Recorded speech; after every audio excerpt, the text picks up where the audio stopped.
Zeus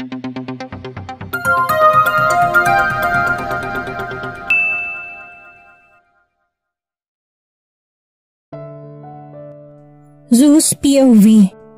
Don't be a coward, dude. Maintindihan ka din ng mga in-laws mo. Kung ako sa'yo, sasabihin ko na kay Nadine. Asawa mo yon, dapat wala kang tinatago sa kanya. Naman, Montero, kung sana ganun lang kadali ang lahat, paano ko sasabihin sa asawa ko? Saan ako magsisimula? Anong uunahin ko? Maaga pa lang ito na ang topic namin ni Montero. Gusto niyang sabihin ko kay Nadine ang lahat ng mga nangyayari at pagkatapos, kausapin ko din itong sa Paris muna o sa States mamalagi para hindi siya mapahamak. But knowing my wife, alam kong hindi ako iiwan nito kapag nalaman niyang pati ang buhay ko ay nanganganib.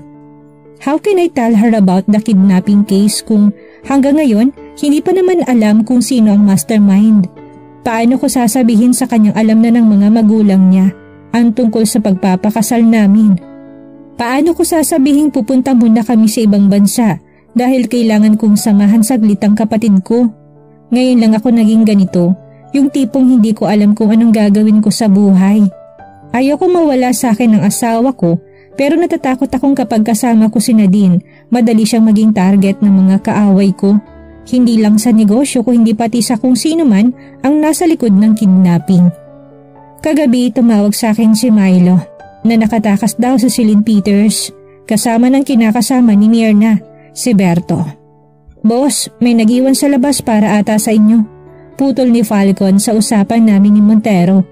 Sabay abot sa envelope na may nakasulat na pangalan ko. Did you check the CCTV? Hindi nahagip sa footage kung sino nag-iwan, sir. Nagkatinginan kami ni Montero. How come na hindi nakuhanan kung sino nag-iwan? All part of building has CCTV installed. Okay, Falcon, dismiss ko sa kanya. Nakita ko pang makahulog ang tinging iniwan nito sa sulat kaya alam ko na may mali. I know your secret sa Maniego. Take care of your little brat. Shit! Sabay kaming napamura ni Montero, agad nitong pinuntahan ng CCTV room para i-check kung sino ang nag-iwan ng sulat. Ako naman ay kinontak ang mga tauhan kong nagbabantay sa hotel kung saan lumipat ang asawa ko. Kinabukasan after nitong makulitan sa mga pagpapadeliver ko sa kanya ng pagkain, dinagdagan ko pa ang mga tauhan kong magbabantay sa kanya. 2 araw na lang, kasal na ni Conrad and still she's not going home. Dude, malinis ang pagkagawa. Walang bakas na iniwan. Seryosong tumingin sa akin si Montero at alam kong alam niya na ang iniisip ko. May traidor sa mga tauhan namin. We need to find out. Dahil malaki ang kasalanan ko sa best friend kong si Masada, napilitan akong kumanta sa kasal niya. Tahimik akong tao na sa sobrang tahimik ko. Halos wala na nga akong kinakausap pero hindi ko pwedeng tanggihan si Conrad. I decided to tell Nadine everything after Conrad's wedding. I even told her that she's mine and that she's tied to me forever. I am crying, looking at my wife while I was singing and she is crying too. I know I inflicted so much pain to her and I regret that. Just after I finished the song, my phone vibrated. Pasimple kong tinignan ko sinong tumawag. Nakita ko nag-flash ang name ni Montero sa screen. Biglang binundol ng kaba ang aking dibdib. He's the in charge for the security para sa kasal ni Conrad at baka may threat. Agad ko nilingon ng asawa ko. She's still crying. Oh God, I'm dying to hug her para patahanin siya. I want to correct my mistake but I have to answer Montero first. Kinuha kong earpiece ko at pinakinggan kung anong sasabihin nito sa akin. Cali Villegas was shot. Muntik na ako mapamura dahil sa sinabi niya. Dahan-dahan akong lumabas para puntahan si Gabi. Paglapit ko sa kanya, agad niyang inabot sa akin ang sobrang hawak niya. Falcon was shot too. Dinala na silang 2 ni Villegas sa ospital. They left that letter in your wife's car. Say goodbye to your brat. That's when I decided that I have to cut my connection with my wife for the meantime. I need to break her para iwan niya ako. Kailangan kong gawin ito para sa kaligtasan ng asawa ko. I will do everything even it means that I will be broken. Let's end this, Nadine. I realize that I'm not yet ready to see my future with you. You're not the ideal wife for me. My heart is bleeding looking at my wife, crying after hearing all the hurtful words from me. Gustong-gusto kong bawiin lahat ng sinabi kong masasakit sa kanya, pero gulong-gulo na ako. That day she left crying. Sinundan ko si Nadine hanggang sa mansion nila. I stayed outside her room and I heard all her cries. I was crying outside her room too. Gusto ko siyang katukin. Gusto kong humingi ng tawad pero ano bang pipiliin ko? Kailangan ko iligtas ang asawa ko.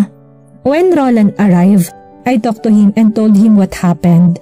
Ilang suntok na naman ang natanggap ko sa kanya pero kulang pa yon sa kasalanan ko sa kapatid niya. Iisipin ko pa lang na mawawala sa akin ang asawa ko, nababasag na ang puso ko.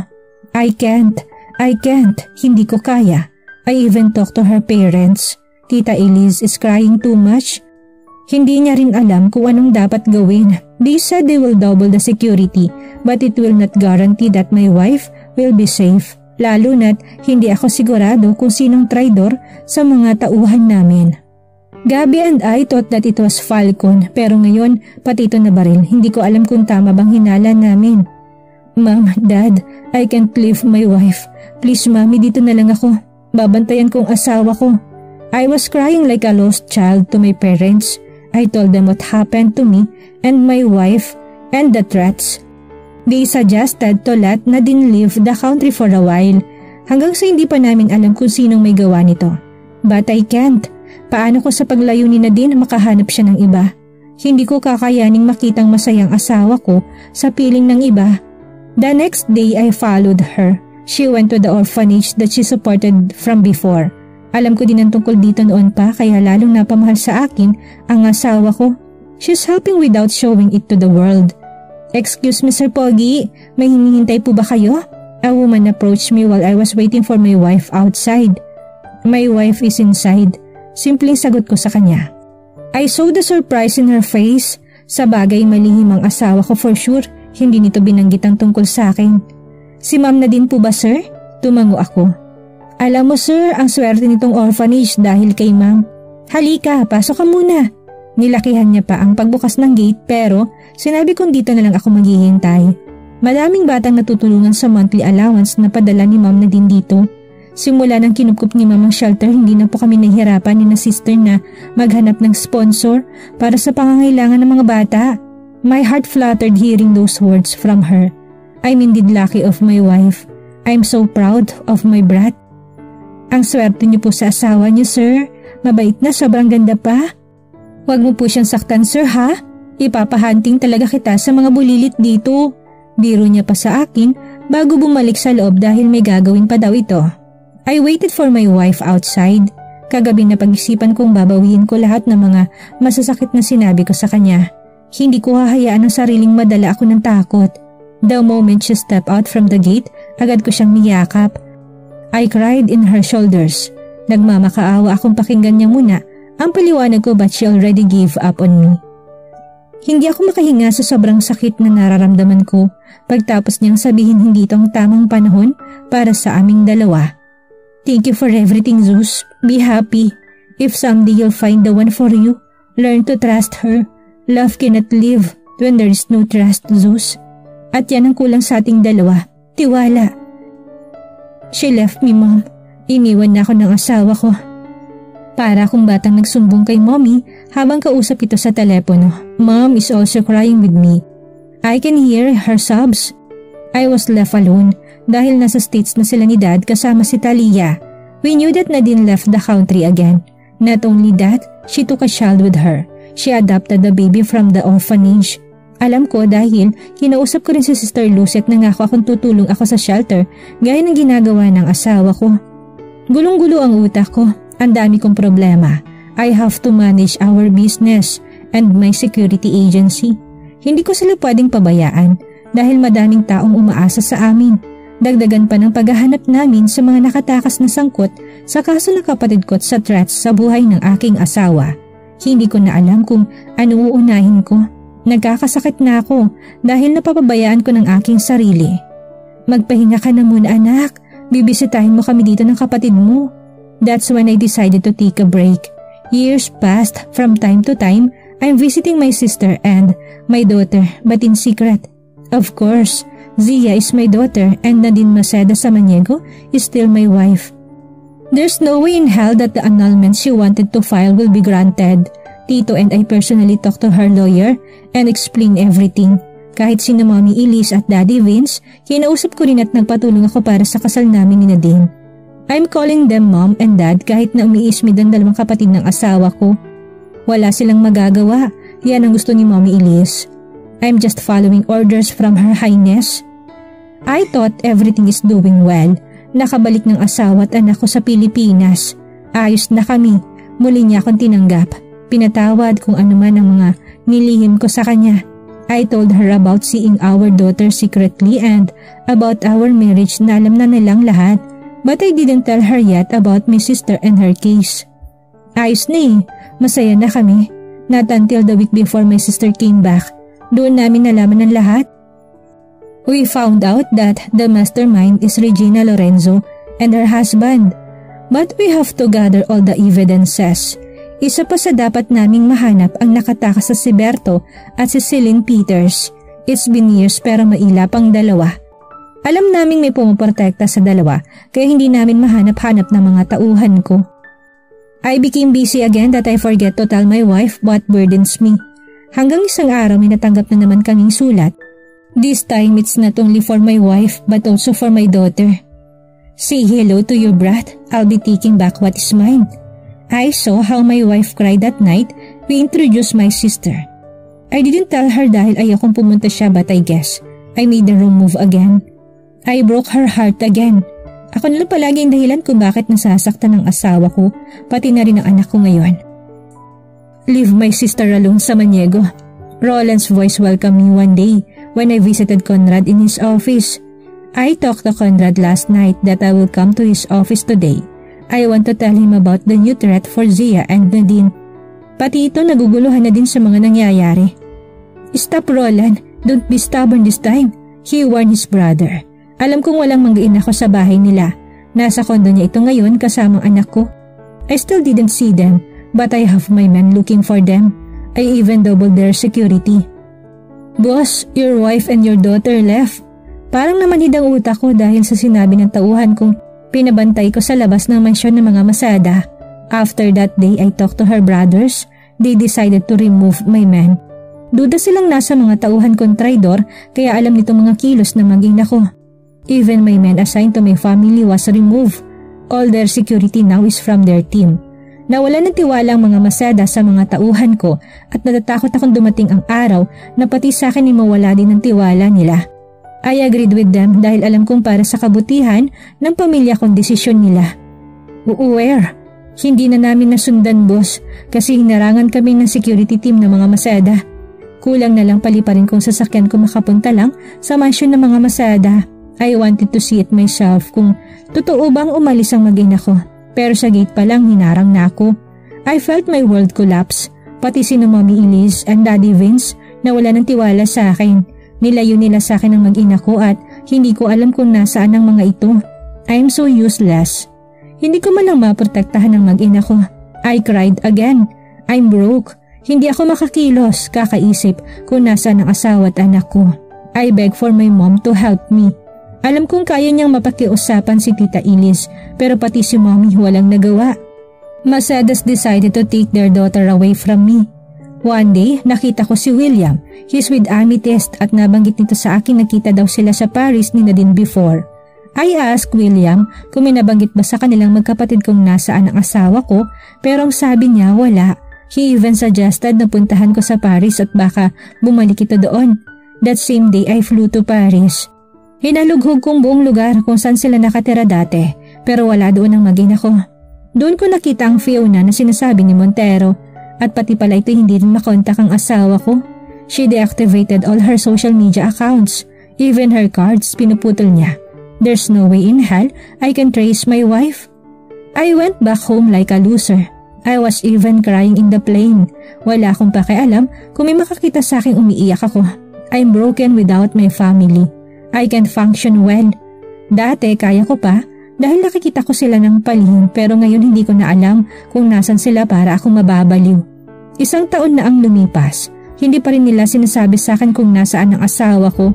I'm still friends with Masada brothers but their firm with their decision not to let me know where's my family until hindi ko pa maayos ang problema. Hanggang isang araw, hindi ko na talaga kinaya. I went to their mansion. I waited for tita and tito outside dahil alam kong hindi naman ako papapasukin kahit pa magpupumilit ako. I thought hindi nila ako kakausapin pero pinapasok nila ako ulit sa bahay nila. I begged to her parents. Lumuhod ako sa harapan ng mga magulang ni Nadine para sabihin nila sa akin kung nasaan ang pamilya ko. It's been a year. Mababaliw na ako sa kakahanap sa kanila. Ilang lugar na ang pinuntahan ko. Naging kaibigan ko na si Fiona pero pati ito hindi pa rin alam kung nasaan si Nadine. Ginawa ko ng Tagaytay ang Paris kung magpabalik-balik ako dito. But still my wife and daughter is nowhere to be found. Napapabayaan ko na rin ang paghahanap kay Berto at kay Celine dahil inuna kong hanapin ang asawa at anak ko. They're in Davao. After sabihin ng mga magulang ni Nadine kung nasaan sila agad ako nagpunta doon. Pero binili nila sa aking huwag ipaalam kahit kanino. Una ko nakitang anak ko.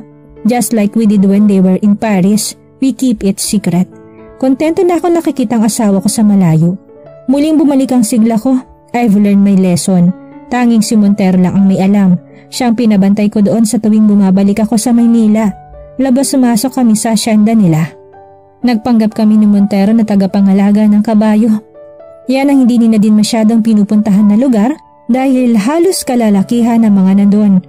Mutik pa ako mapaaway ng isang araw may danalang kabayo mula sa kabilang asyenda. Sobrang angas ng may-ari na akala mo naman gwapo. Mukha niya. Puwet ko lang, gago, may paprutas pang gago. Mabutit na kapag pigil pa ako kung hindi nginudngud kong mukha niya sa durian na dala niya. Makatingin sa asawa ko, sarap ipasipa sa kabayong inaalagaan ko. Isang linggo bago babalik ang asawa ko, pumayag sina tito at tita na muling ibalik sa mansyon nila ang team namin, dagdag sa security ng team nila. Malapit na rin ang kasal ni Roland, nahanap na ni Gago ang nawawalang mag-ina niya. Akalain mo yun? May anak na pala si Masada? Ito din ang isa sa mga rason kung bakit babalik ng asawa ko. Ready your team, Milo. Ako sanang susundo sa kanila gaya ng ginawa ko noong pagbalik nila mula sa Paris but I know this time it's different. Baka magwala ito kung makitang pagmumukha ako. Kailangan ko pa siyang suyuin ulit. Hindi ko siya pwedeng biglain ngayon. That day before we left, I received another letter. Payback time. Gusto ko magwala ulit but this time I have to be wise. I alerted Montero and the team. Akala ko ayos ng lahat. Kalahati ng tauhan ko tauhan nila ang sumundo sa airport. Ang unang van kina Milo, sunod si Montero, ang security team ng Masada. Tapos ako. Natatawa ako habang nakatingin sa monitor sa harapan ko. Panay ang irap ng asawa ko sa chismosong si Montero. Muntik pa silang mabuko ni Zia, mabuti na lusutan ni Gago. Alam kong naghihinala ng asawa ko. I can see from her facial expressions na walang tawa sa mukha ko na nag-flash sa screen ng pangalan ni Falcon. Boss, nahanap na si Berto at si Lynn. Papunta silang airport, boss. Nalaman nila ngayon ang balik na mag-ina mo. Aabangan namin kayo sa may likuran, boss. Shit, malakas kong mura. Hindi pa man natapos ang tawag, sunod-sunod nang may nagpaputok sa sasakyan namin. Mabutit na kapag handa kami. Ilang kalaban din ang napuruhan. May mga natamaan sa mga tauhan ko at sa isang team. Pero higit na ikinabahala ko yung aking mag-ina.